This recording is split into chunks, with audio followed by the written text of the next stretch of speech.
चलिए बच्चों, तो हम लोग क्राइसोफाइट्स के कैरेक्टरिस्टिक फीचर की बात कर रहे थे। क्राइसोफाइट्स के कैरेक्टरिस्टिक फीचर पढ़ रहे थे। उसमें देखिए नेक्स्ट जो कैरेक्टरिस्टिक फीचर है वो मैंने आपको बताया था कि जो क्राइसोफाइट्स होते हैं उन क्राइसोफाइट्स के जो सेल वॉल होते हैं वो कुछ इस तरीके से सोप बॉक्स के तरीके से फिट होते हैं और उन पे सिलिका का डिपोजिशन होता है।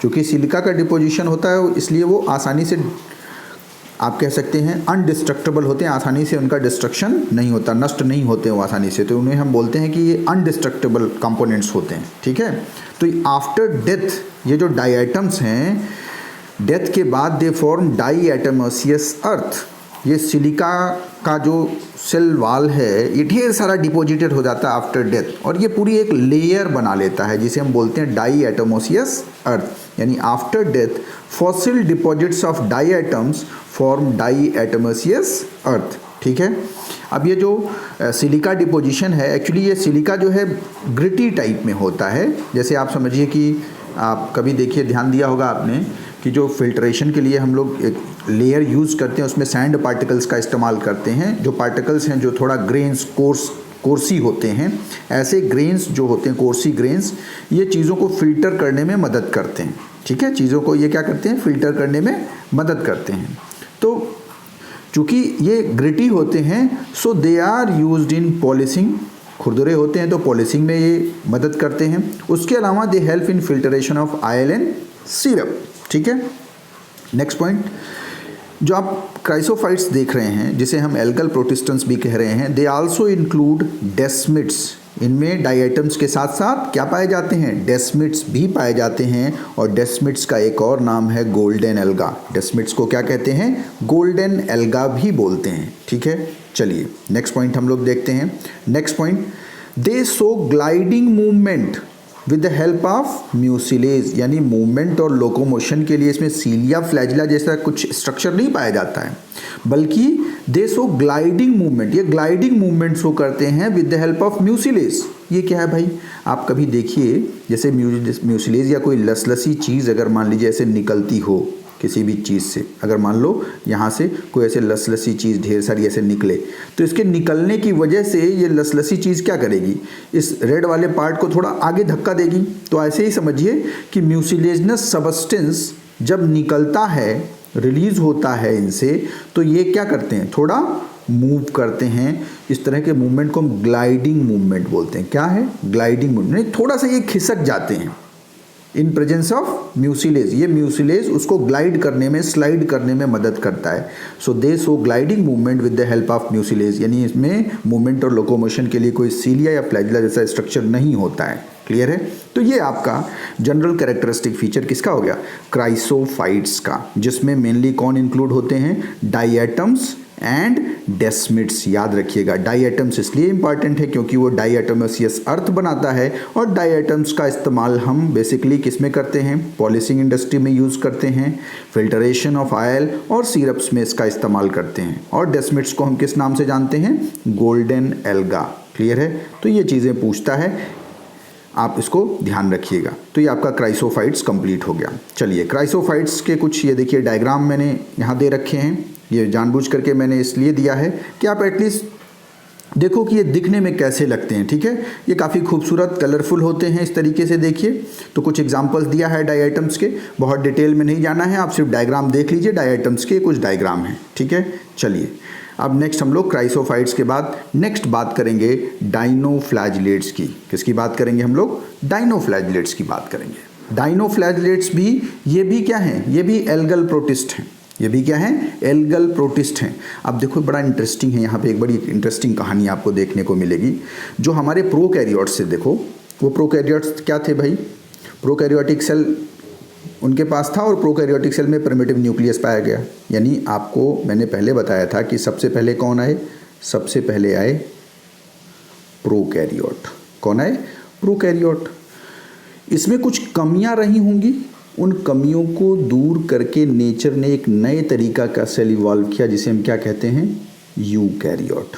क्या कहते हैं, यूकैरियोट, यानी यूकैरियोटिक सेल आया। क्लियर है, अब प्रोकैरियोटिक सेल से ही एडवांस टाइप का यूकैरियोटिक सेल आया। इस बात को और जस्टिफाई करता और कनेक्ट करता है कौन, मीज़ोकैरियोट्स, मैंने बताया है देखो मीज़ोकैरियोट्स, यानी मीज़ोकैरियोट्स क्या होते हैं? ऐसे ऑर्गेनिजम्स जिनके पास कुछ कैरेक्टर प्रोकैरियोट के और कुछ कैरेक्टर यूकैरियोट के होते हैं। क्लियर है? यानी मीज़ोकैरियोट्स कनेक्ट प्रोकैरियोट्स एंड यूकैरियोट्स। तो ये जो आप मीज़ोकैरियोट्स देख रहे हो, ये मीज़ोकैरियोट्स में सारे कैरेक्टर्स इनके कैसे होते हैं? सारे के सारे कैरेक्टर्स इनके यूकैरियोट्स, यानी they are closer than eukaryotes. They are most of the characteristic features are similar to eukaryotes except one. सिर्फ एक कैरेक्टर मीज़ोकैरियोट का वो है जो इस प्रोकैरियोट से मिलता है, और वो क्या है? Absence of histone protein in DNA. यानी प्रोकैरियोट्स के डीएनए में हिस्टोन प्रोटीन नहीं पाया जाता ना, वैसे ही मीज़ोकैरियोट के भी डीएनए में हिस्टोन प्रोटीन नहीं पाया जाता। बाकी सारा कैरेक्टर्स का यूकैरियोट से मिलता है। यानी इसके पास, मीज़ोकैरियोट के पास ट्रू न्यूक्लियस, यानी nucleus is surrounded by nuclear membrane होता है, सेल ऑर्गेनेल्स होते हैं। यानी एक कैरेक्टर सिर्फ उसका प्रोकैरियोट जैसा है, वो क्या है?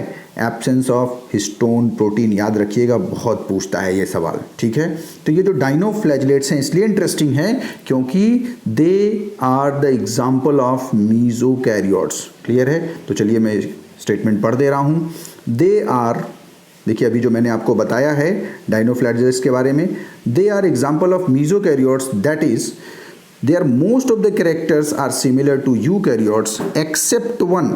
वो एक क्या है? Absence of histone protein which is character of prokaryote. जो किसका कैरेक्टर है? प्रोकैरियोट का। क्लियर है?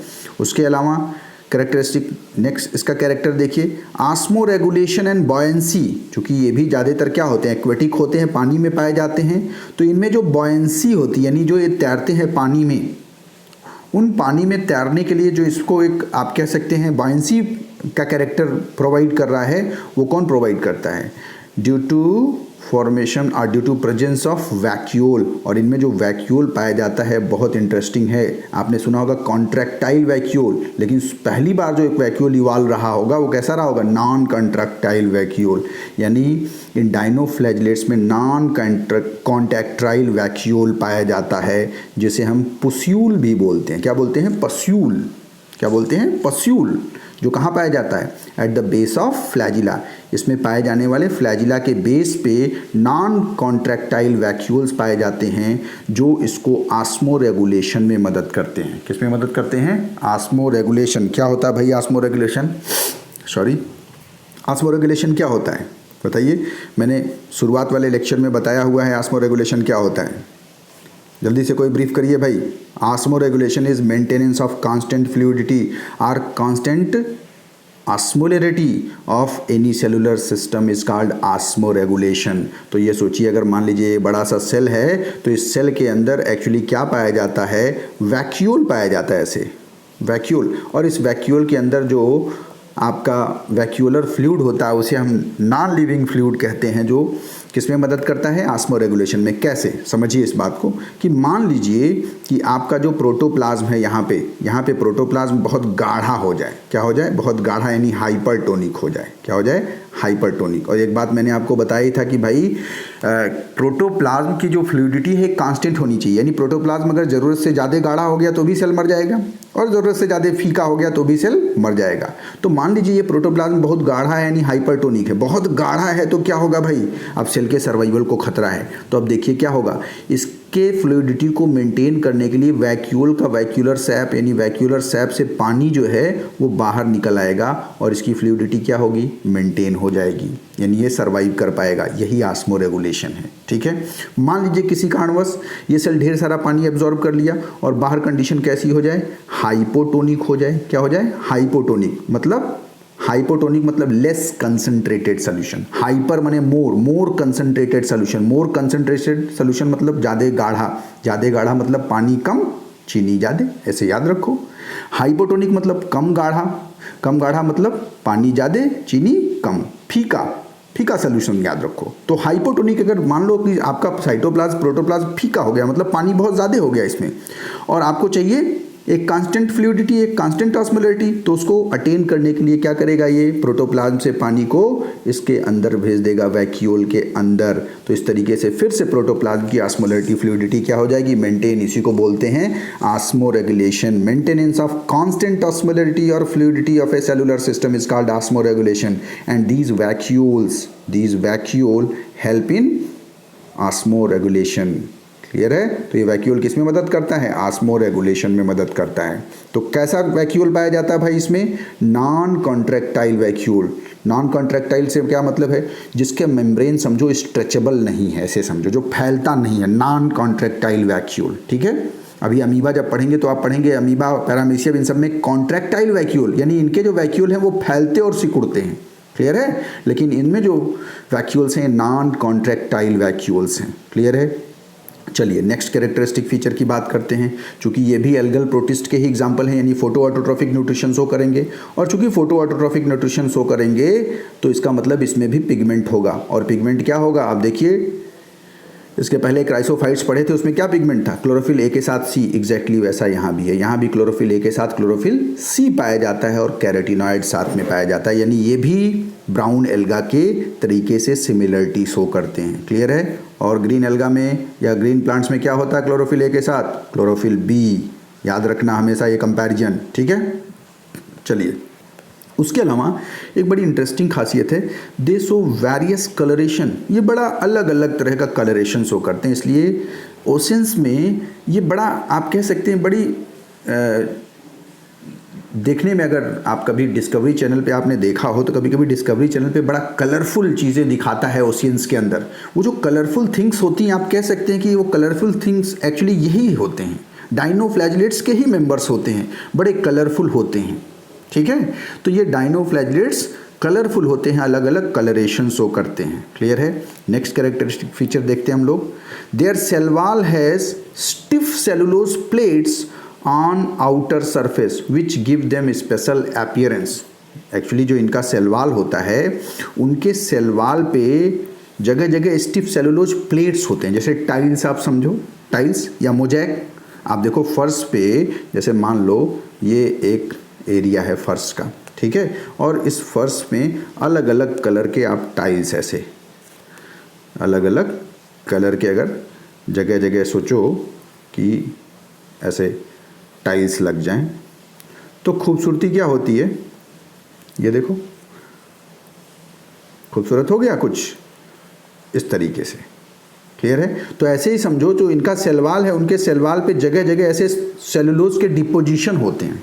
ठीक, और ये अलग अलग, ये जो सेलुलोज का प्लेट का जो डिपोजिशन हो रहा है, उसकी वजह से ये बड़े, आप कह सकते हैं, इनका अपीयरेंस एकदम अलग तरह का होता है, स्पेशल अपीयरेंस दिखता है, बड़ा खूबसूरत दिखता है। बीच बीच में जगह जगह टाइल्स के तरीके से एक अलग तरह का ये अपीयरेंस शो करते हैं। ठीक है, तो देखिए ये जो आपको यहाँ दिखाया हुआ है, एक्चुअली ये देखिए डायग्राम में, ये जो छोटा छोटा ऐसे प्लेट्स मैंने बनाया हुआ है, एक्चुअली क्या है, सेलुलोज के प्लेट्स। देखिए सेलुलोज प्लेट जो इनके सेल वॉल पे पाए जाते हैं, जो इन्हें क्या शो करते हैं, इन्हें स्पेशल अपीयरेंस देते हैं। ठीक है, दिखने में ये अलग अलग खूबसूरत से दिखते हैं।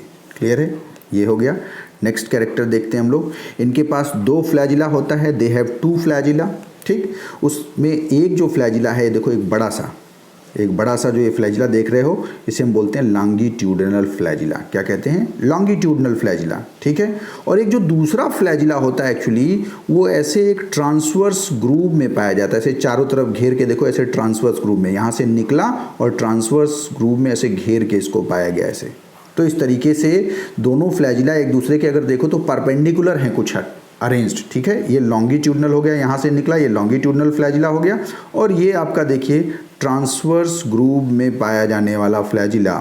ठीक है, जिसे हम विरलिंग विप भी कहते हैं। क्या कहते हैं? Whirling whip. क्यों विरलिंग विप कहते हैं भाई? क्योंकि ये जो फ्लैजिला है, ये वाला लॉन्गिट्यूडनल फ्लैजिला, इसके नॉर्मल मूवमेंट और लोकोमोशन के लिए रिस्पॉन्सिबल है, आगे बढ़ने के लिए रिस्पॉन्सिबल है।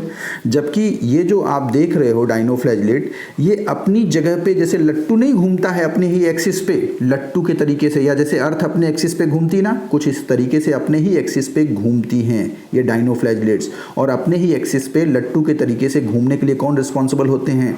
ये आपका जो ट्रांसवर्स फ्लैजिला है ये रिस्पॉन्सिबल होता है। सोचो ये फ्लैजिला ऐसे गोल गोल ऐसे घुमाता है, सोचो ऐसे गोल गोल अपनी जगह पे ऐसे गोल गोल घुमाता है, अपनी जगह पे ऐसे गोल गोल घुमाता है, ठीक है, जस्ट लाइक टॉप लट्टू के तरीके से।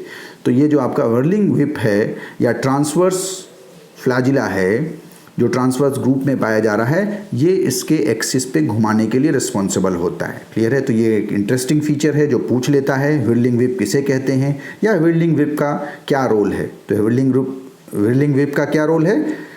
डायनोफ्लैजिलेट्स को अपने एक्सिस पे रोटेट कराने में ये मदद करता है, जस्ट लाइक टॉप लट्टू के तरीके से। क्लियर है? चलिए नेक्स्ट पॉइंट देखते हैं हम लोग। नेक्स्ट पॉइंट है दे मे काज रेड टाइड। इसमें आपने देखिए मोनेरेंस में मैंने पढ़ाया था कि red colouration of Red Sea is due to trichodesmium erythraeum, और ये जो ट्राइकोडेस्मियम इरिथ्रियम था वो क्या था? वो एक ब्लू ग्रीन एल्गा था। क्या था? ब्लू ग्रीन एल्गा था।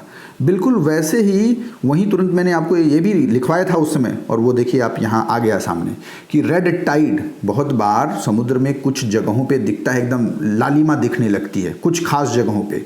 तो जो उन खास जगहों पे जहाँ समुद्र रेडिस दिखने लगता है उसे हम बोलते हैं रेड टाइड। और वो रेड टाइड एक्चुअली किसके एक्सेसिव ग्रोथ की वजह से होता है? इसी डायनोफ्लैजिलेट जिसका नाम है गाउनुलेक्स के एक्सेसिव ग्रोथ की वजह से रेड टाइड होता है। और एक और आप कह सकते हैं डायनोफ्लैजिलेट रिस्पॉन्सिबल है जिसका नाम क्या है? जिम्नोडिनम।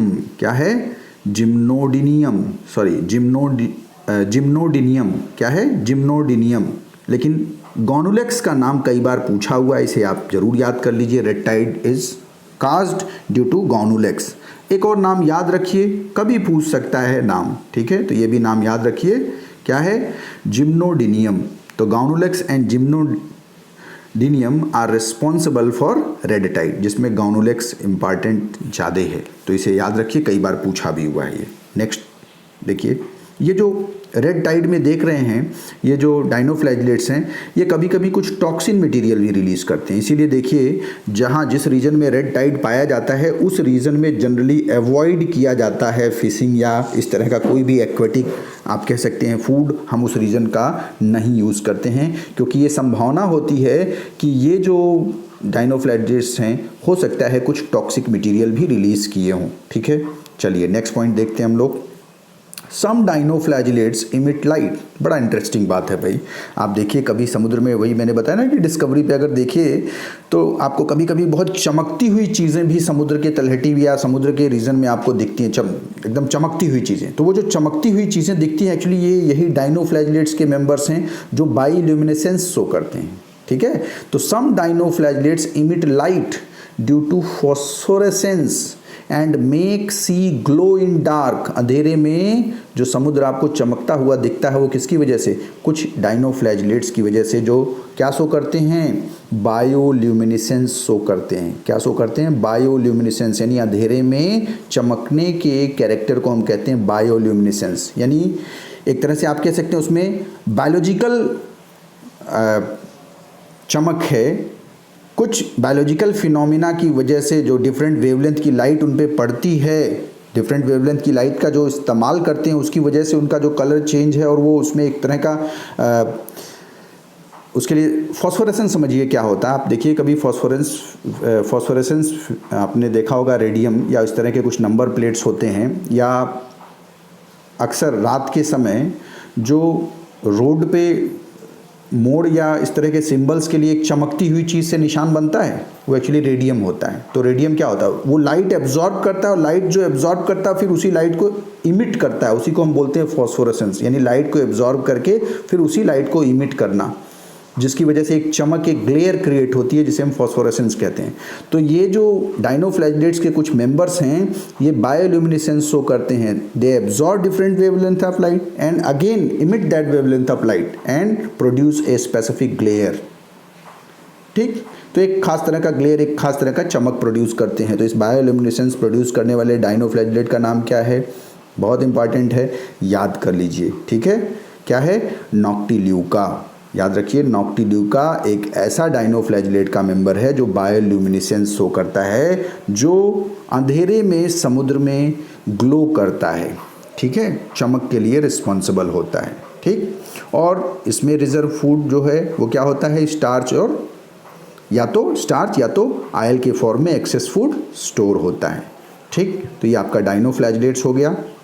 चलिए डायनोफ्लैजिलेट्स के कुछ डायग्राम देखिए आपके सामने यहाँ पे मैंने दिए हुए हैं। डायग्राम्स को बहुत आप बस देख लीजिए क्योंकि उसका बहुत डिटेल नहीं जानना है। ये देखिए आपके सामने जो बना हुआ डायनोफ्लैजिलेट में नॉक्टिल्यूका देखिए चमकता हुआ कुछ दिख रहा है, ये नॉक्टिल्यूका है।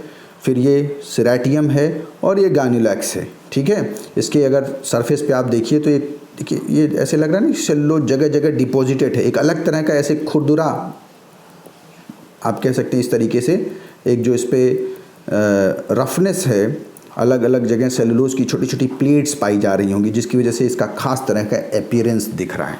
ठीक है, तो ये हम लोग नेक्स्ट ग्रुप डायनोफ्लैजिलेट्स की बात हम लोगों ने कर ली। डायनोफ्लैजिलेट्स क्यों ज़रूरी है, एक याद रखिएगा मीजोकैरियोटिक का एग्जाम्पल है। दूसरा बहुत इंपॉर्टेंट इसका कैरेक्टर है कि इसमें कुछ ऐसे जीव हैं जो बायोल्यूमिनेसेंस शो करते हैं। और गानुलैक्स तो ज़रूर याद रखिएगा जो रिस्पॉन्सिबल है किसके लिए, रेड टाइड के लिए। ठीक, और मीजोकैरियोटिक जो नेचर है वो सबसे इंपॉर्टेंट है। मीजोकैरियोटिक मतलब most of the character they are similar to eukaryotes but only one character that is absence of histone protein is similar to prokaryotes।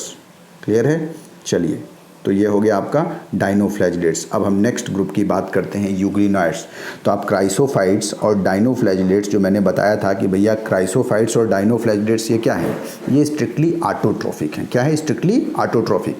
ठीक, अब आए आपके यूग्लिनॉइड्स। यूग्लिनॉइड्स में एक लीना आता है जो क्या करता है, प्लांट और एनिमल को कनेक्ट करता है। यानी यूग्लिनॉइड्स ऐसे मेंबर्स हैं जो कभी फोटो ऑटोट्रॉफिक नेचर शो करते हैं और कभी हेटेरोट्रॉफिक, दोनों शो करते हैं। यानी इसमें जो मोड ऑफ न्यूट्रिशन है उसे हम क्या कहते हैं, मिक्सोट्रॉफिक मोड ऑफ न्यूट्रिशन। क्या कहते हैं? Mixotrophic mode of nutrition. Clear है? तो यही मेन कैरेक्टर है यूग्लिनॉइड्स का। चलिए यूग्लिनॉइड्स की बात करते हैं हम लोग। Euglenoids most of them are fresh water organism found in stagnant water. ज़्यादातर ये फ्रेश वाटर में पाए जाते हैं और स्टैगनेंट यानी ठहरे हुए पानी में पाए जाते हैं। ये बहते हुए पानी में नहीं पाए जाते हैं, यानी जनरली ये तालाबों में पाए जाते हैं, पॉन्ड्स में पाए जाते हैं। ठीक है, next, they show mixotropic nutrition, that is in presence of light they behave as autotroph। अगर लाइट है तो ये फोटोसिंथेसिस करते हैं, and in absence of light they behave as heterotroph. अगर लाइट नहीं है तो ये हेटेरोट्रॉफिक मोड ऑफ न्यूट्रिशन भी शो करते हैं। ठीक है, चलिए नेक्स्ट कैरेक्टर देखते हैं हम लोग। It act as connecting link between plant and animal. इसीलिए कनेक्टिंग लिंक है क्योंकि क्या शो करते हैं, मिक्सोट्रॉफिक न्यूट्रिशन, मतलब कभी ऑटोट्रॉफिक और कभी हेटेरोट्रॉफिक। इसका एग्जाम्पल जो है वो है यूग्लिना। ठीक है, बहुत इंपॉर्टेंट है, बहुत बार पूछा जाता है यूग्लिना के बारे में। तो चलिए यूग्लिना का कैरेक्टर और यूग्लिना का स्ट्रक्चर सबको याद होगा, थोड़ा सा मैं फिर से डिटेल कर दूं। अब यूग्लिना जो आप देख रहे हो यहाँ बना हुआ है, इस यूग्लिना में देखिए कुछ प्लांट लाइक कैरेक्टर हैं और कुछ एनिमल लाइक कैरेक्टर हैं। प्लांट लाइक कैरेक्टर है कि इनके पास क्लोरोप्लास्ट होता है। देखो इनके पास क्लोरोप्लास्ट होता है और ये क्या कर सकते हैं, ये क्लोरोप्लास्ट है तो ये क्या कर सकते हैं, फोटोसिंथेसिस कर सकते हैं। चूंकि ये फोटोसिंथेसिस कर सकते हैं तो ये कैसा कैरेक्टर हो गया, प्लांट लाइक कैरेक्टर। ठीक है, वहीं दूसरा कि ये एनिमल लाइक कैरेक्टर भी शो करते हैं, मतलब ये ऑटोट्रॉफिक के साथ साथ क्या शो करते हैं, हेटेरोट्रॉफिक न्यूट्रिशन। और एनिमल लाइक कैरेक्टर एक और है कि इनमें सेल वॉल एब्सेंट होता है। वेरी इंटरेस्टिंग कैरेक्टर, याद रखिएगा। इसमें सेल वॉल क्या होता है, एब्सेंट होता है। तो सेल वॉल एनिमल में भी तो नहीं पाया जाता है, तो ये भी एनिमल लाइक कैरेक्टर नहीं। प्लांट लाइक कैरेक्टर सिर्फ एक है, वो है प्रेजेंस ऑफ क्लोरोप्लास्ट, लेकिन एनिमल लाइक कैरेक्टर दो है, एक हेटेरोट्रॉफिक न्यूट्रिशन और दूसरा absence of cell wall. Clear है? तो इसमें सेल वॉल एब्सेंट होता है। अब अगला सवाल कि सर सेल वॉल एब्सेंट होता है तो कुछ और पाया जाता है क्या कवरिंग के रूप में? हाँ, बिल्कुल सही, पाया जाता है। एक हार्ड कवरिंग पाई जाती है, लेकिन वो हार्ड कवरिंग कैसी होती है, फ्लेक्सिबल होती है। क्या होती है, फ्लेक्सिबल। तो ये प्रोटीनेसियस, प्रोटीन रिच, एक्चुअली ये जो लेयर है ये प्रोटीन रिच होता है। तो ये प्रोटीनेसियस और protein rich hard flexible layer is found in euglena known as pellicle in place of cell wall. Cell wall की जगह इनमें क्या पाया जाता है, पेलिकिल पाया जाता है, जो कि एक protein rich hard flexible layer है। क्लियर है? तो ये हो गया आपका पेलिकल पूछता है। उसके अलावा देखिए इनके पास 2 फ्लैजिला होता है, लेकिन अक्सर आप डायग्राम में सिर्फ एक ही फ्लैजिला देखते हो। आप यूग्लिना कहीं बना होता है तो देखो सिर्फ एक फ्लैजिला दिखता है। तो एक्चुअली जो 2 फ्लैजिला होता है उसमें एक फ्लैजिला तो बड़ा होता है। एक्चुअली एक फ्लैजिला क्या होता है, लॉन्ग बड़ा होता है, और दूसरा फ्लैजिला जो बड़ा छोटा होता है वो निकलता ही नहीं, प्रोट्रूड ही नहीं करता, यहीं अंदर इसी में ग्रूव में फंसा रह जाता है, वो बाहर निकलता ही नहीं। इसीलिए डायग्राम में हम दूसरे छोटे वाले को नहीं बनाते, लेकिन मैंने यहाँ थोड़ा सा दिखा दिया कि आप समझते रहो। तो small flagella not protrude out, वो बाहर नहीं निकलता है, सिर्फ एक जो बड़ा वाला लॉन्ग फ्लैजिला है वही बाहर निकलता है। इसलिए आपको ऐसा दिखता है कि यूग्लिना में एक फ्लैजिला होता है, जबकि यूग्लिना में कितने फ्लैजिला होते हैं, 2 फ्लैजिला। वेरी इंटरेस्टिंग फैक्ट जो डायग्राम में आपको नहीं दिखता है। ठीक है, चलिए नेक्स्ट पॉइंट हम लोग देखते हैं। They have contractile vacuole. देखा था भाई हमने क्राइसोफाइट्स में क्या था, वहाँ पे नॉन कॉन्ट्रैक्टाइल वैक्यूल था, यहाँ क्या है, कॉन्ट्रैक्टाइल वैक्यूल। और ये वैक्यूल कहाँ पाया जा रहा है, एट द एंटीरियर एंड। किस में मदद करता है, for osmo regulation, maintenance of constant osmolarity, constant fluidity में ये मदद कर रहा है। ठीक है, नेक्स्ट पॉइंट देखिए। इसमें भी चूंकि फोटोसिंथेटिक है भाई तो पिगमेंट तो होगा ही, और इसमें चूंकि क्लोरोप्लास्ट पाया जा रहा है, देखो आप, तो क्लोरोप्लास्ट है यानी ग्रीन प्लांट जैसा कैरेक्टर होगा, यानी जो पिगमेंट भी होगा वो ग्रीन प्लांट जैसा होगा, that is chlorophyll A with chlorophyll B. याद रखिए, आपने देखा अभी डायनोफ्लैजिलेट और क्राइसोफाइट्स देखा था, उसमें क्लोरोफिल ए के साथ क्लोरोफिल सी था, लेकिन इसमें क्लोरोफिल ए के साथ क्लोरोफिल बी और कैरोटीनॉइड्स है, जो किसके लायक मैंने किसके सिमिलर कैरेक्टर शो कर रहा है, ग्रीन प्लांट्स या ग्रीन एल्गा के सिमिलर कैरेक्टर शो कर रहा है। जबकि डायनोफ्लैजिलेट्स और क्राइसोफाइट्स किसके सिमिलर थे, ब्राउन एल्गा के सिमिलर कैरेक्टर शो कर रहे थे इन टर्म्स ऑफ पिगमेंट, क्योंकि ब्राउन एल्गा में भी क्लोरोफिल ए के साथ क्लोरोफिल सी होता है, डायनोफ्लैजिलेट्स और क्राइसोफाइट्स में क्लोरोफिल ए के साथ क्लोरोफिल सी था, जबकि यूग्लिनाइड्स में क्लोरोफिल ए के साथ क्लोरोफिल बी पाया जाता है, जस्ट लाइक ग्रीन प्लांट्स। और एसेसरी पिगमेंट के फॉर्म में कैरोटीनॉइड्स भी होता है। ठीक है, नेक्स्ट पॉइंट देखिए। इनमें जो रिजर्व फूड होता है, तो रिजर्व फूड आपको दिमाग नहीं लगाना है, याद कर लेना है। यहाँ जो रिजर्व फूड यानी एक्सेस फूड जो होता है वो स्टोर्ड किस रूप में होता है, वो होता है पैरामाइलान के फॉर्म में। किस फॉर्म में, पैरामाइलान। ठीक है, तो ये रिजर्व फूड एनसीईआरटी में नहीं दिया है, लेकिन आप पढ़ लीजिए, मे बी क्वेश्चन अगर कभी पूछा जाएगा तो ये पूछा जा सकता है। ठीक है, चलिए नेक्स्ट कैरेक्टरिस्टिक फीचर हम लोग देखते हैं। दे शो लॉन्गिट्यूडनल बाइनरी फिजन, यानी यूग्लिना बहुत इंटरेस्टिंग है। जब रिप्रोडक्शन हम लोग पढ़ेंगे तो वहाँ पढ़ेंगे एसेक्सुअल रिप्रोडक्शन में, तो 2 तरह का बाइनरी फिजन होता है, एक लॉन्गिट्यूडनल और एक ट्रांसवर्स। तो इसमें जो फिजन होता है वो ऐसे लॉन्गिट्यूडनल फिजन होता है, इस तरीके से, इस प्लेन में ये डिवाइड करके 1 से 2 बनते हैं। ठीक है, इस तरीके से डिवाइड करके 1 से 2 बनते हैं। क्लियर है, तो they show longitudinal binary fission. ठीक है, वहीं जबकि पैरामीशियम अभी जब आगे पढ़ेंगे तो वो क्या शो करते हैं, दे show transverse binary fission. Transverse में क्या होगा, ये जो पैरामीशियम ऐसे चप्पल के सोल के तरीके से होता है, तो इसमें ऐसे ट्रांसवर्स बाइनरी फिजन होगा। ठीक है, तो यही ध्यान रखना है, इसमें ट्रांसवर्स हो गया पैरामीशियम में, जबकि यूग्लिना में क्या है, लॉन्गिट्यूडनल बाइनरी फिजन। ठीक, यानी ऐसे समझो, अगर ये एक बना दें आपको रेक्टेंगल, तो अगर ऐसे डिवीजन हो रहा है तो क्या कहेंगे, इसे लॉन्गिट्यूडनल डिवीजन। और अगर इसी के परपेंडिकुलर ऐसे ऐसे अगर डिवाइड कर रहा है ये, तो इसे क्या कहेंगे, ट्रांसवर्स डिवीजन। तो यूग्लिना में कैसा हो रहा है डिवीजन, ऐसे हो रहा है, लॉन्गिट्यूडनल, खड़े खड़े में इस तरीके से डिवाइड कर रहा है यूग्लिना। ठीक है, चलिए नेक्स्ट पॉइंट देखते हैं हम लोग। दे हैव आई स्पॉट, बड़ा इंटरेस्टिंग पॉइंट है, इसे याद रखिएगा। They have an I spot, या उसी को फोटो रिसेप्टर भी कहते हैं। क्या कहते हैं, photo receptor. Near the base of long flagella, जो बड़ा फ्लैजिला है, लॉन्ग फ्लैजिला, उसके बेस पे इसमें आई स्पॉट या फोटो रिसेप्टर पाया जाता है। किसमें मदद करता है, to help in movement towards light. Actually ये जो आई स्पॉट या फोटो रिसेप्टर है, they show sensitivity with light. तो जिधर से भी लाइट दिखती है उस लाइट की तरफ ये मूव करने में मदद करते हैं। किसको, यूग्लिना को। क्लियर है, तो आई स्पॉट पाया जाता है, कहाँ पाया जाता है, लॉन्ग फ्लैजिला के बेस पर। क्लियर है, तो ये आपका यूग्लिनॉइड्स का कैरेक्टरिस्टिक फीचर हो गया। यहाँ देखिए यूग्लिना का एक छोटा सा डायग्राम आपके सामने है, सिर्फ मैंने जो मैनिपुलेटेड डायग्राम बनाया था उसके अलावा भी देख लो, ये कुछ इस तरीके से दिखता है, जिसमें देखो न्यूक्लियस, ट्रू न्यूक्लियस है, nucleus is surrounded by nuclear membrane, ये देखो क्लोरोप्लास्ट दिख रहा है, और उसके अलावा ये देखो एक बड़ा सा फ्लैजिला दिख रहा है, बड़ा वाला, छोटा वाला नहीं दिख रहा, मैंने बताया था, क्योंकि छोटा वाला क्या है, छोटा वाला इसी ग्रुप में पड़ा रह जाता है, वो बाहर निकलता ही नहीं है। लेकिन ध्यान रहे, जब कोई पूछे कितना फ्लैजिला होता है तो आप बताओगे 2, एक बड़ा और एक छोटा। बड़ा दिखता है और छोटा उसी में ग्रुप में पड़ा रह जाता है, ठीक है, तो ये ध्यान रखिएगा। चलिए, तो हम लोगों ने यूग्लिनॉइड्स पढ़ लिया जो प्लांट और एनिमल को कनेक्ट कर रहे थे, ठीक है। चलिए नेक्स्ट ग्रुप की बात करेंगे हम लोग। नेक्स्ट जो ग्रुप है प्रोटिस्टेंस का वो है स्लाइम मोल्ड। क्या है? Slime moulds. Slime moulds strictly saprophytic mode of nutrition show करते हैं। देखिए शुरू में ही मैंने बताया था, सैप्रोफिटिक मोड ऑफ न्यूट्रिशन मतलब they feed on dead and decaying material, they get nutrition from dead and decaying material, यानी फंगस लाइक न्यूट्रिशन शो कर रहे हैं, इसलिए हम इन्हें फंगल प्रोटिस्ट भी कहते हैं। क्या कहते हैं? फंगल प्रोटिस्ट भी कहते हैं। अब सोचो, इसीलिए कह रहे हैं ना कि प्रोटिस्टा एक बड़ा डिस्क्रीट ग्रुप है। इसमें एनिमल के भी मेंबर्स हैं, फंगस के भी मेंबर्स हैं, प्लांट के भी मेंबर्स हैं, सबके मेंबर्स हैं। क्यों भाई? क्योंकि ऐसे एनिमल्स जो एनिमल लाइक कैरेक्टर तो शो करते थे लेकिन वो यूनिसेलुलर थे, उनको उठा के हम कहाँ से ले आए? एनिमल से लेके उठा के कहाँ कर दिए? प्रोटिस्टा में। ऐसे प्लांट्स जो प्लांट का कैरेक्टर पूरा शो कर रहे थे लेकिन वो यूनिसेलुलर थे, इसलिए उनको हम कहाँ उठा के ले आए? प्रोटिस्टा में। ऐसे फंगस जो सारे कैरेक्टर फंगस के शो करते थे लेकिन चूंकि वो यूनिसेलुलर थे इसलिए उसको उठा के कहाँ लाए? प्रोटिस्टा में लेके आए। क्योंकि प्रोटिस्टा क्या इंक्लूड करता है? प्रोटिस्टा में हम बेसिकली सारे के सारे किसे यूज़ करते हैं? सारे के सारे यूनिसेलुलर यूकैरियोट्स इंक्लूड करते हैं। तो ये एक बड़ा, आप कह सकते हैं, एक ऐसा ग्रुप है जिसमें आपको हर तरह के मेंबर्स मिल जाएंगे। प्लांटाया के भी मेंबर मिल जाएंगे, कुछ एनिमलिया के मेंबर मिल गए, कुछ फंजाई के मेंबर मिल गए जो आप यहाँ देख रहे हैं। तो ये फंगल प्रोटिस्ट हैं, ठीक है, जिनके कैरेक्टर फंगस लाइक तो हैं लेकिन चूंकि वो यूनिसेलुलर फंगस हैं इसलिए हम उनको कहाँ रख लिए?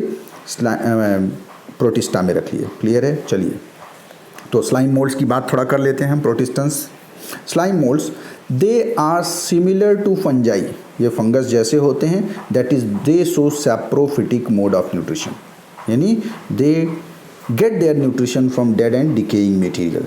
चलिए, and they also form fruiting body, इसमें फ्रूटिंग बॉडी भी पाया जाता है, which bearing spore at their tips. बिल्कुल फंगस के तरीके से फ्रूटिंग बॉडी जिसमें स्पोर बनता है। देखिए फंगस में आपने पढ़ा था ना, बेसिडियोस्पोर्स, एस्कोस्पोर्स, तो ऐसे इसमें भी फ्रूटिंग बॉडी पाया जाता है जिसके टिप पर क्या प्रोड्यूस होता है? Spore during unfavourable condition which can survive many years. उसके अलावा जो इनके स्पोर्स हैं बहुत सालों तक सुरक्षित रह सकते हैं, सर्वाइव कर सकते हैं। ये भी बड़ा इंपॉर्टेंट कैरेक्टरिस्टिक फीचर है, ठीक है। यानी spores of slime moulds can survive for many years, ठीक। क्यों? क्योंकि ये बड़े स्टेबल टाइप के होते हैं, ठीक है। चलिए नेक्स्ट पॉइंट देखिए।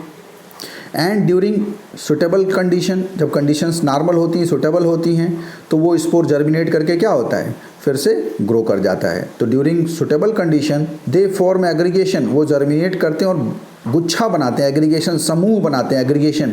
उस एग्रीगेशन ऑफ सेल को हम क्या कहते हैं? प्लाज्मोडियम कहते हैं। Which grow and spread over several feet, जो कई फीट चौड़ाई लंबाई तक फैल सकता है। क्लियर है? यानी ये जो स्पोर था वो स्पोर जर्मिनेट करके ऐसे बढ़ता बढ़ता बढ़ता बढ़ता ढेर सारा ऐसे बढ़ता बढ़ता बढ़ता बढ़ता कई फीट लंबा चौड़ा हो सकता है, ठीक है। चलिए तो नेक्स्ट पॉइंट हम लोग देखते हैं। Next point, spores can spread by air current, जो इनके स्पोर्स हैं वो हवा के माध्यम से डिस्ट्रीब्यूट होते हैं। और इसका एग्जांपल है आपका फाइसेरम एंड डाइडिमियम। क्या है एग्जाम्पल? फाइसेरम एंड डाइडिमियम, ठीक है। तो ये आपका स्लाइम मोल्ड्स यानी फंगस लाइक प्रोटिस्टेंस हो गए। क्लियर है? अब इसका एक थोड़ा सा डायग्राम देख लीजिए जिसमें आप थोड़े से फीचर्स को समझ लेंगे। बहुत ये डिटेल आपको जानना नहीं है, एनसीईआरटी में नहीं दिया है, फिर भी मैंने सोचा कि थोड़ा कनेक्ट करने के लिए आपको ये डायग्राम दिखा दूँ, ठीक है। तो इसमें देखिए ये फंगस लाइक प्रोटिस्टेंस हैं। तो यहाँ देखिए इसमें फ्रूटिंग बॉडी बन रही कि नहीं बन रही है? फ्रूटिंग बॉडी बन रही है, देखो। और इस फ्रूटिंग बॉडी से क्या निकल रहा है? स्पोर निकल रहा है, ठीक है। ये स्पोर जर्मिनेट हुआ तो ये अमीबा स्टेज बोलते हैं, अमीबा लाइक स्ट्रक्चर होता है। और ये देखो फिर फिजन करके डिवाइड करके ऐसे देखो पूरा ढेर सारा ऐसे ढेर सारा पूरा सरफेस पे ग्रो करते जा रहे हैं, कई फीट तक ऐसे बढ़ते जाते हैं, ठीक है। देखो, और ये जो हैं ढेर सारे जो बढ़ते जा रहे हैं, इन्हीं में फिर फर्दर किसका डेवलपमेंट होता है, फर्दर डेवलपमेंट होता है फ्रूटिंग बॉडी का। ये देखो फ्रूटिंग बॉडी डेवलप हुआ, फिर फ्रूटिंग बॉडी से स्पोर बना, फिर ये स्पोर जब है तो वो जनरली अनफेवरेबल कंडीशन से बचाने के लिए स्पोर बनता है, जो कई सालों तक सुरक्षित रहता है। और जब उसे फेवरेबल कंडीशन मिलती है तो ये देखो स्पोर जर्मिनेट कर गया, खोल निकल करके, मैंने खोल को ब्रेक करके उसके अंदर से अमीबॉइड स्टेज निकला और फिर वो ग्रो करके इस तरीके से एग्रीगेटेड प्लाज्मोडियम स्टेज बना लेता है। ठीक है, तो ये आपका स्लाइम मोल्ड यानी फंगस लाइक प्रोटिस्टेंस हो गए। चलिए नेक्स्ट हम लोग बात करेंगे प्रोटोजोन्स की। किसकी बात करेंगे? प्रोटोजोन्स, यानी 4 जो ग्रुप हमने देखा, क्राइसोफाइट्स, ठीक है, क्राइसोफाइट्स पढ़ लिया हमने, फिर डाइनोफ्लैजिलेट्स पढ़ लिया, फिर यूग्लिनॉइड्स पढ़ लिया, और फिर स्लाइम मोल्ड्स। और ये जो लास्ट ग्रुप है 5वां, जिसे हम कहते हैं प्रोटोजोन्स, ये protozoans generally animal like protist थे। भाई एल्गा लाइक प्रोटिस्टेंस कौन थे? एल्गा लाइक प्रोटिस्टेंस कौन थे? आपके क्राइसोफाइट्स, डाइनोफ्लैजिलेट्स, एल्गा लाइक यानी plant like main character show कर रहे थे। जो यूग्लिनॉइड्स थे वो दोनों को कनेक्ट कर रहे थे, प्लांट और एनिमल दोनों को कनेक्ट कर रहे थे, क्योंकि मिक्सोट्रॉफिक न्यूट्रिशन शो कर रहा था। ठीक है, फिर आपका आया स्लाइम मोल्ड्स, जो फंगस लाइक कैरेक्टर शो कर रहा है। क्या शो कर रहा है? फंगस लाइक कैरेक्टर शो कर रहा है। और ये जो प्रोटोजोन्स हैं ये एनिमल लाइक प्रोटिस्ट होते हैं, एनिमल लाइक प्रोटिस्ट होते हैं। ठीक, एनिमल लाइक प्रोटिस्ट है मतलब दे show heterotrophic mode of nutrition. Clear है? तो heterotrophic mode of nutrition show करते हैं तो 2 तरीके से पाए जाएंगे, या तो they live as predator and show holozoic nutrition. They live as predator, शिकार करने वाले, ठीक, जो किसी प्रे को खाते हों, और ये प्रेडेटर क्या शो करेंगे? Holozoic nutrition. होलोजोइक न्यूट्रिशन क्या होता है भाई? The mode of nutrition in which we engulf और ईट फूड, वी इनगल्फ और ईट फूड ग्रेडियंट्स, जहां हम सॉलिड या लिक्विड फूड ग्रेडियंट्स को इनगल्फ करते हैं, खाते हैं, और इनगल्फिंग के बाद हम उसका प्रॉपर डाइजेशन करते हैं, उसे हम होलोजोइक न्यूट्रिशन कहते हैं। तो ठीक है, तो ये प्रोटोजोन्स या तो प्रेडेटर के तरीके से होलोजोइक न्यूट्रिशन शो करते हैं, या ये पैरासिटिक फॉर्म में पाए जाते हैं, पैरासिटिक न्यूट्रिशन शो करते हैं। मतलब ये किसी होस्ट पे सर्वाइव करेंगे और उस होस्ट से रेडीमेड फूड को एज इट इज़ ले लेंगे उससे। ठीक है, तो ये जो आपके प्रोटोजोन्स हैं या एनिमल लाइक प्रोटिस्ट, इनको फर्दर हम 4 मेजर ग्रुप में डिवाइड करते हैं। क्या करते हैं? फर्दर 4 मेजर ग्रुप में डिवाइड करते हैं। चलिए एक एक करके हम उसकी बात कर लेते हैं 4 मेजर ग्रुप की। उसमें पहला जो आपका ग्रुप है वो है एमीबॉयड प्रोटोजोन्स। वेरी इंटरेस्टिंग, सब ने सुना होगा इसके बारे में, बड़ा इंटरेस्टिंग है ये। ठीक है, अमीबा, शायद ही कोई ऐसा बच्चा हो जिसने अमीबा का नाम ना सुना हो। तो एमीबॉयड प्रोटोजोन्स, जिसे हम सार्कोडीना भी कहते हैं, इस ग्रुप को हम क्या कहते हैं? सार्कोडीना भी कहते हैं, जिसका मेन जो रिप्रेजेंटेटिव मेंबर है वो है अमीबा। क्या है? अमीबा। तो चलिए इसके जनरल कैरेक्टरिस्टिक की बात कर लेते हैं। They live in fresh water, sea water और मॉइस्ट सॉइल, यानी फ्रेश वाटर में भी पाए जा सकते हैं, मैराइन कंडीशन में भी पाए जा सकते हैं, और मॉइस्ट सॉइल में भी पाए जाते हैं। ठीक है, नेक्स्ट पॉइंट, दे शो होलोजोइक न्यूट्रिशन। दे शो होलोजोइक न्यूट्रिशन, होलोजोइक है मतलब दे इनगल्फ फूड, दे ट्रैप फूड, इनगल्फिंग करेंगे फूड की। ठीक है, और ये engulfing of food, holozoic nutrition जो करते हैं, इनगल्फिंग ऑफ फूड करते हैं, वो किसके थ्रू करते हैं? Through a specialized structure called pseudopodia, जिसे हम फॉल्स फीट भी कहते हैं। क्या कहते हैं? स्यूडोपोडिया या फॉल्स फीट। एक्चुअली ये फॉल्स फीट या स्यूडोपोडिया और कुछ नहीं होता। देखो ये कुछ नहीं है, मेम्ब्रेनस प्रोजेक्शन है। ये देखो ये मेम्ब्रेनस क्या है? ऐसे मेम्ब्रेन का उभार बन गया, अंडुलेशन, मेम्ब्रेन का प्रोजेक्शन। ये देखो मेम्ब्रेन ऐसे उभार बन गया। तो ये जो मेम्ब्रेनस प्रोजेक्शन है, ये देखो ये अंडुलेशन, मेम्ब्रेनस प्रोजेक्शन, इसी मेम्ब्रेनस प्रोजेक्शन को हम स्यूडोपोडिया कहते हैं, जो फूड मटेरियल है, देखो यहाँ पे फूड है, इस फूड को ट्रैप करने में भी मदद करता है और साथ साथ मूवमेंट में भी मदद करता है, इसलिए इसे हम फॉल्स फीट भी कहते हैं।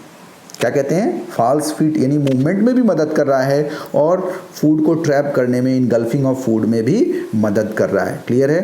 तो they show holozoic nutrition, they have membrane projections called pseudopodia और false feet which help in movement as well as engulfing of food, food को इनगल्फ करने में भी मदद करते हैं। क्लियर है? उसके अलावा इस अमीबा में देखिए क्या पाया जाता है?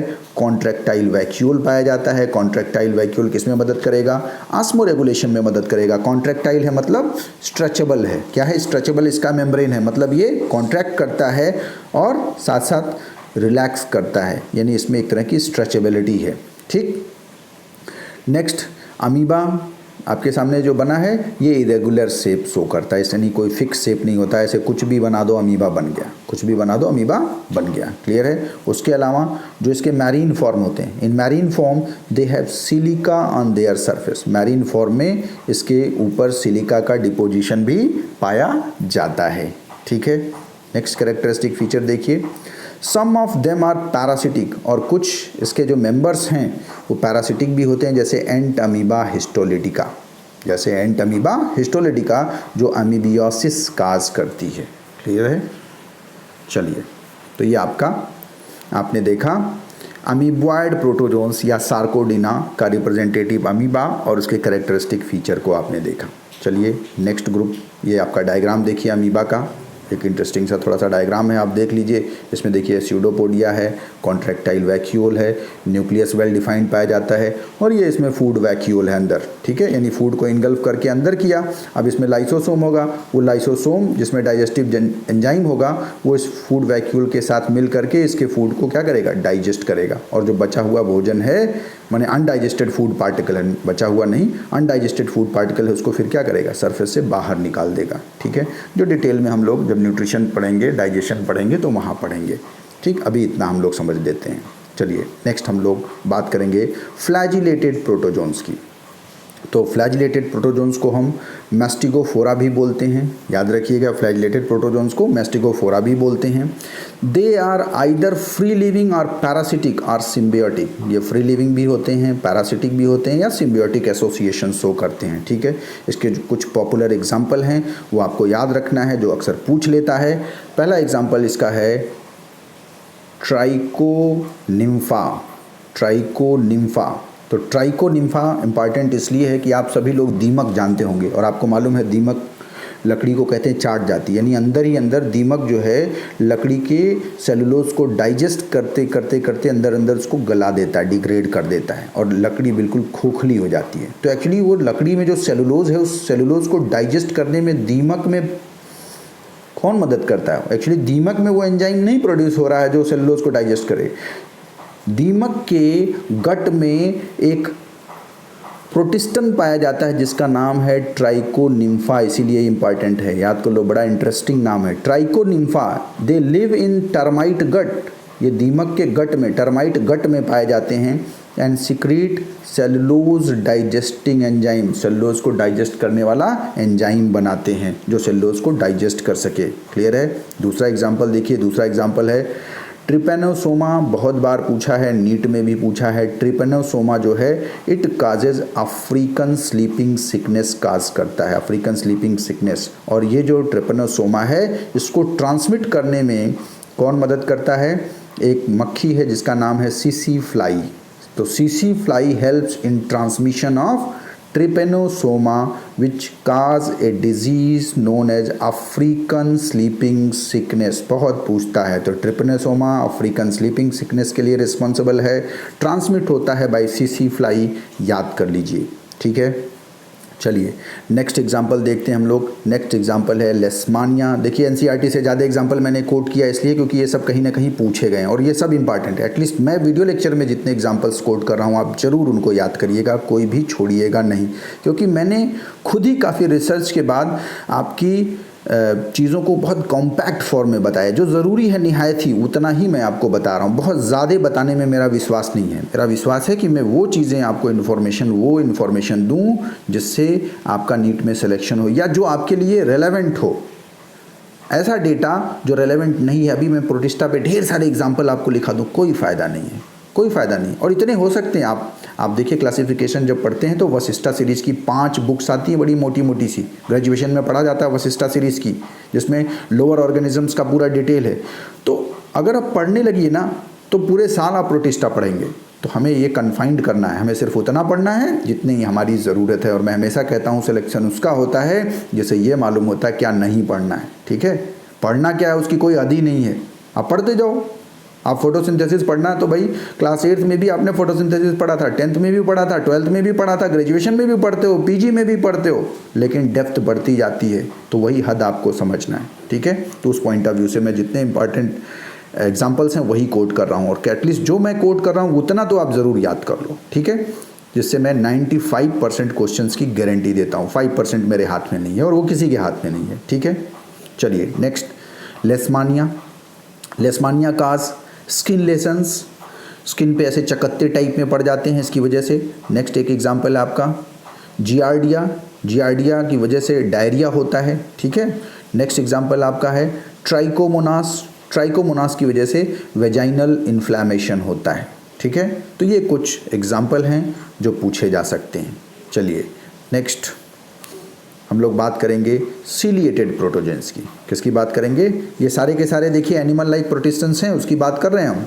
तो इसमें नेक्स्ट हम बात करेंगे सीलिएटेड प्रोटोजोन्स की, ठीक। सीलिएटेड प्रोटोजोन्स में देखिए कौन आते हैं भाई, नाम से ही क्लियर है, सीलिएटेड प्रोटोजोन्स यानी ऐसे प्रोटिस्टेंस, ऐसे प्रोटोजोन्स जिसमें क्या पाया जाए, सीलिया पाया जाए। तो भाई फ्लैजिला तो हमने सुना था कि फ्लैजिला मूवमेंट और लोकोमोशन में मदद करता है। एक और नया टर्म आ गया भाई सीलिया, ये क्या होता है? तो सीलिया और फ्लैजिला में एक बेसिक डिफरेंस पहले समझ लो, फिर मैं इसको डिटेल करता हूँ। देखो आपने फ्लैजिला देखा था, यूग्लिना, एक बड़ा सा ऐसे मैं बना दे रहा हूँ, हालांकि यूग्लिना में आप देखिए दो होता है, फ्लैजिला ना एक यहीं अंदर ही बाहर निकल ही नहीं पाता तो अंदर ही है छोटा वाला, और एक बड़ा वाला बाहर निकला। तो अब से अगर कोई पूछेगा डायग्राम दिखा के भाई यूग्लिना में कितने फ्लैजिला, तो दिख तो एक रहा है लेकिन होता कितना है, दो, आप बताइएगा। क्लियर है? तो चलिए ये हो गया यूग्लिना जिसमें फ्लैजिला आप देख रहे हो, ठीक। और उसके अलावा पैरामीशियम अगर देखो तो उसके सरफेस पे ऐसे हेयरी स्ट्रक्चर ढेर सारे ऐसे दिखते हैं, ये देखो ऐसे ढेर सारे। तो ये जो ढेर सारे न्यूमरस प्रोजेक्शन है, मेम्ब्रेनस प्रोजेक्शन है छोटे छोटे, इसको हम बोलते हैं सीलिया। क्या बोलते हैं इसको? सीलिया बोलते हैं। क्लियर है? तो अब दोनों में अंतर समझिए, सीलिया और फ्लैजिला। सीलिया और फ्लैजिला एक्चुअली दोनों मूवमेंट और लोकोमोशन में मदद करते हैं। फ्लैजिला, ये आपका फ्लैजिला है, ठीक है, ये क्या है? फ्लैजिला। हालांकि सेल वाले चैप्टर में हम डिटेल बताते हैं इसको, लेकिन समझ लो यहाँ चूँकि मेंशन हुआ है term. Flagella generally they are larger in size, few in number, संख्या में कम होते हैं, larger in size, few in number, and they move independently. मान लो ये दो फ्लैजिला है तो एक और ये दूसरा वाला इंडिपेंडेंट मूव करेगा। मान लो ये एक क्लॉकवाइज मूव कर रहा है तो दूसरा एंटी क्लॉकवाइज मूव कर रहा है। और ये देखना हो तो सबसे अच्छा कॉकरोच देखा आपने? कॉकरोच का कभी टेंटिकल आप देखिए तो कॉकरोच का जो टेंटिकल होता है, एक अगर ऐसे मूव कर रहा है तो दूसरा वाला ऐसे ऐसे मूव करेगा, यानी दोनों इंडिपेंडेंट मूवमेंट्स हो करता है। तो यही फ्लैजिला में होता है। Flagella they are generally larger in size, few in number, and they move independently and help in movement and locomotion. Clear है? While cilia, they are membranous projection, numerous in number, ढेर सारे हैं, numerous in number, ढेर सारे हैं, and smaller in size, छोटे हैं, देखिए छोटे हैं साइज में, numerous in number, ढेर सारे हैं, डिस्ट्रीब्यूटेड थ्रू आउट सरफेस हैं, एंड दे मूव टुगेदर। ध्यान रहे, अगर एक सीलिया क्लॉकवाइज मूव करेगा तो सब का सब क्लॉकवाइज मूव करेगा, अगर एक सीलिया एंटी क्लॉकवाइज मूव करेगा तो सब का सब एंटी क्लॉकवाइज मूव करेगा। क्लियर है? तो ये सीलिया और फ्लैजिला में एक डिफरेंस है। तो ये जो सीलिएटेड प्रोटोजोन्स हैं, इसका स्पेशल कैरेक्टर ये है कि इसमें सीलिया पाया जाता है। क्लियर है? फ्लैजिला की जगह क्या पाया जाता है? सीलिया पाया जाता है। चलिए तो हम बात कर लेते हैं इसकी सीलिएटेड प्रोटोजोन्स की। पहला कैरेक्टर है they are aquatic actively moving organisms. भाई ढेर सारा सीलिया है तो मूवमेंट इसमें बड़ा अच्छे से हो पाता है, ठीक है। They are actively moving organisms due to presence of thousand of cilia, हजारों की संख्या में सीलिया है तो मूवमेंट तो अच्छा होगा ही, इसलिए ये एक्टिवली मूव करने वाले ऑर्गेनिजम्स होते हैं क्योंकि इनमें थाउजेंड्स ऑफ सीलिया होता है। सीलिया क्या देखिए है, अभी मैंने बताया है, cilia is membranous projection, smaller in size, numerous in number, ढेर सारे होते हैं संख्या में, एंड दे मूव टुगेदर, साथ साथ मूव करते हैं, help in movement and locomotion, जो मूवमेंट और लोकोमोशन में मदद करते हैं। साथ साथ दे help in shifting of food particle, भोजन को मुंह तक लाने में मदद करते हैं। और ये जो आपका सीलिएटेड प्रोटोजोन है उसके माउथ को, ओरल ग्रुप को हम गुलेट बोलते हैं। क्या बोलते हैं? गलट, GULLET, गलट बोलते हैं।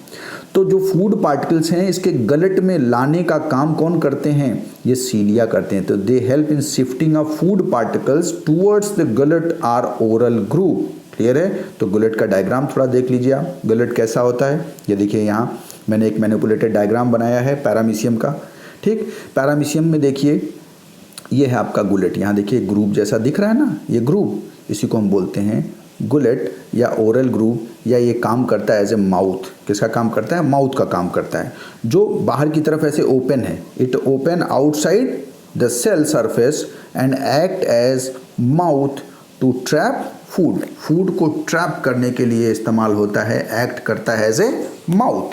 क्लियर है? जिसे हम क्या कहते हैं? गलेट और ओरल ग्रूव। ठीक, तो जो सीलिया है इस भोजन को इस गलेट की तरफ मूव कराने में मदद करता है। ठीक है, कुछ इस तरीके से मूव करता है कि भोजन को गलेट की तरफ कर दे, जिससे आसानी से गलेट में भोजन जा सके और इस पैरामीशियम को भोजन मिल सके। क्लियर है? ये हो गया। अब वो भोजन अंदर जाने के बाद उसका डाइजेशन होगा, और डाइजेशन के बाद एक दूसरे पोर से निकलता है, गलेट से वापस नहीं निकलता, एक दूसरे पोर से निकलता है जिसे हम एनल पोर कहते हैं। यानी भोजन जाता है किससे? गलेट के थ्रू, और निकलता अनडाइजेस्टेड फूड पार्टिकल किससे है? एनल पोर के थ्रू निकलता है। यानी anal pore help in ejection of undigested food, या you can say it eject undigested food. ठीक है, तो एनल पोर के थ्रू जो अनडाइजेस्टेड फूड पार्टिकल्स हैं वो निकलते हैं, जबकि गलेट के थ्रू जो फूड है वो इस पैरामीशियम के अंदर जा रहा है। क्लियर है? उसके अलावा देखिए इसमें क्या है, इसमें भी कॉन्ट्रैक्टाइल वैक्यूल होता है, बिल्कुल अमीबा के तरीके से, जो ऑस्मो रेगुलेशन में मदद करेगा। इसके पास भी एक यूग्लिना के तरीके से एक प्रोटीनेशियस लेयर होती है। इसके पास हार्ड जो फ्लेक्सिबल है, जिसे हम पेलिकल कहते हैं। ठीक, सीलिया पाया ही जा रहा है। और एक इंटरेस्टिंग कैरेक्टर है कि इसमें दो तरह का न्यूक्लियस होता है, ढेर सारा छोटा छोटा न्यूक्लियस पाया जाता है, जिसे माइक्रो न्यूक्लियस कहते हैं, which help in sexual reproduction. जबकि एक बड़ा सा न्यूक्लियस पाया जाता है, जिसे मैक्रो न्यूक्लियस कहते हैं, जो कि मेन जीनोम कंटेन करता है। यानी इट इज रिस्पॉन्सिबल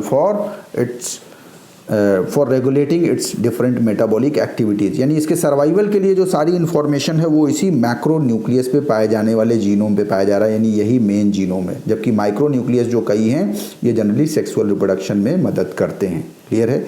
तो कैसे करते हैं ये सारा डिटेल हमें नहीं पढ़ना है, कुछ बेसिक्स ही जानना है। तो बस इतना जानते रहिए कि पैरामीशियम का एक इंटरेस्टिंग बात ये भी आपको समझ आया कि भाई इसमें दो तरह के न्यूक्लियस हैं, माइक्रो न्यूक्लियस और मैक्रो न्यूक्लियस। मैक्रो न्यूक्लियस ही मेन जीनोम होता है, जबकि माइक्रो न्यूक्लियस सेक्सुअल रिप्रोडक्शन में मदद करता है। ठीक है, चलिए नेक्स्ट हम लोग बात करेंगे।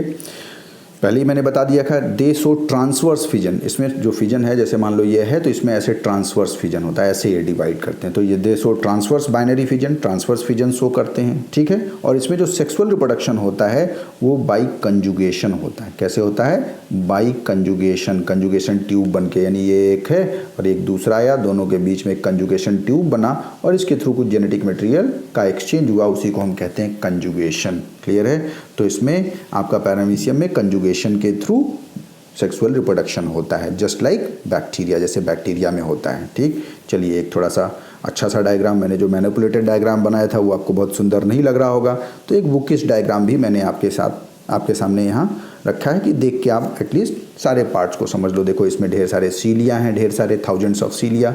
ये एनल पोर हो गया, जहाँ से अनडाइजेस्टेड फूड पार्टिकल निकलता है। ये आपका गलेट या ओरल ग्रूव हो गया, जहाँ से फूड मटेरियल एंटर करता है, देखो यहाँ से गलेट में जा रहा है। ठीक है, ये आपका पेलिकल हो गया। पेलिकल क्या है? ये हार्ड लेयर है। ठीक, किसकी जगह? सेल वॉल की जगह। सेल वॉल इसमें भी नहीं होता, क्योंकि ये सब क्या है? सब एनिमल लाइक प्रोटिस्ट हैं। देखिए, तो इसमें सेल वॉल तो नहीं होगा।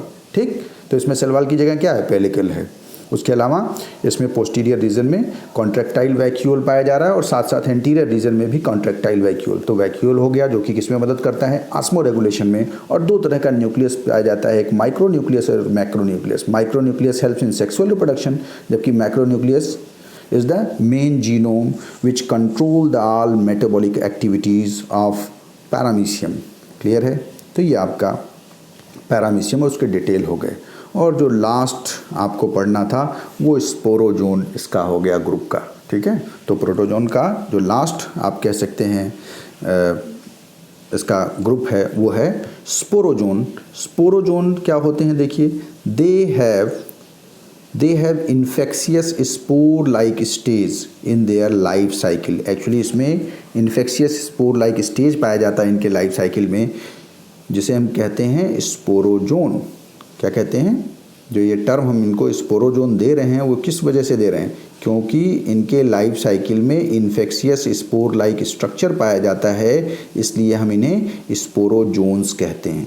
ध्यान रखिए, इसका नाम स्पोरोजोन इसलिए पड़ा क्योंकि इसमें इन्फेक्शियस स्पोर लाइक स्ट्रक्चर पाया जाता है। क्लियर है, ये एक पॉइंट हो गया। दूसरा, they have no cilia and flagella और एनी अदर लोकोमोटरी आर्गन, यानी स्पोरोजोन में कोई लोकोमोटरी आर्गन, सीलिया, फ्लैजिला जैसा स्ट्रक्चर नहीं पाया जाता है। और इसका जो सबसे पॉपुलर एग्जाम्पल है, जो मोस्ट नोटोरियस आप कह सकते हैं प्रोटिस्टन कहा जाता है, बड़ा नोटोरियस, बहुत बदमाश टाइप का प्रोटिस्टन है, जो हमारे ह्यूमन बींग्स में एक बहुत ही आप कह सकते हैं ऐसा डिजीज़ काज करता है, जिसकी वजह से जब ये डिजीज़ पहली बार शुरुआत हुई थी इसकी, तो उसकी वजह से ढेर सारी ह्यूमन पॉपुलेशन में डेथ्स हुई थी। ठीक है, तो वो जो नोटोरियस स्पीसीज़ है इसका, उसे हम कहते हैं प्लाज्मोडियम, और इस प्लाज्मोडियम की वजह से जो डिजीज़ होता है ह्यूमन में, उसे हम कहते हैं मलेरिया। ठीक है, तो ये मलेरियल पैरासाइट या मलेरिया जो है वो किसकी वजह से होता है, कोई पूछे तो प्लाज्मोडियम की वजह से। बहुत से लोगों को ये भ्रम होता है कि मलेरिया मच्छर काटने से होता है, तो मच्छर जो मॉस्किटो है, फीमेल एनाफिलीज, एक्चुअली वो फीमेल एनाफिलीज वेक्टर होती, सिर्फ वाहक होती, उसके ट्रांसमिशन में मदद करती। बिल्कुल जैसे आपने देखिए सीसी फ्लाई देखा था आपने, सीसी फ्लाई ट्रेपनोसोमा को ट्रांसमिशन में मदद करता है, वैसे प्लाज्मोडियम के ट्रांसमिशन में कौन मदद करता है, फीमेल एनाफिलीज। ठीक, तो इस प्लाज्मोडियम की वजह से होने वाला जो रोग है वो क्या है, मलेरिया, ना कि मच्छर की वजह से मलेरिया हो रहा किसकी वजह से, प्लाज्मोडियम की वजह से। लेकिन इस प्लाज्मोडियम को ट्रांसमिट कौन कर रहा है, वो फीमेल एनाफिलीज कर रहा है ट्रांसमिशन। और उसके अलावा इसकी लाइफ साइकिल भी हमें पढ़नी है, जो डिटेल में जब हम ह्यूमन डिजीजेस पढ़ेंगे क्लास 12th में, तो वहाँ इसके बारे में डिटेल पढ़ेंगे, इसलिए हम और ज़्यादा डिटेल नहीं जा रहे हैं, यहाँ सिर्फ आपको इतना ही जानना है। बाकी प्लाज्मोडियम का डिटेल हम लोग क्लास 12th में पढ़ेंगे।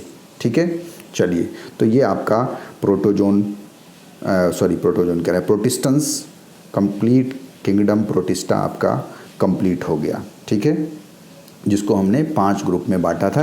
इसकी डिटेल्ड इन्फॉर्मेशन जो आपको ज़रूरी है नीट के पॉइंट ऑफ व्यू से, वो सारी चीज़ें मैंने बता दी। ठीक है, तो अब किंगडम प्रोटिस्टा कंप्लीट हो गया। नेक्स्ट वीडियो लेक्चर में हम लोग वायरस और लाइकेन के बारे में पढ़ेंगे। ठीक है बच्चों, थैंक यू।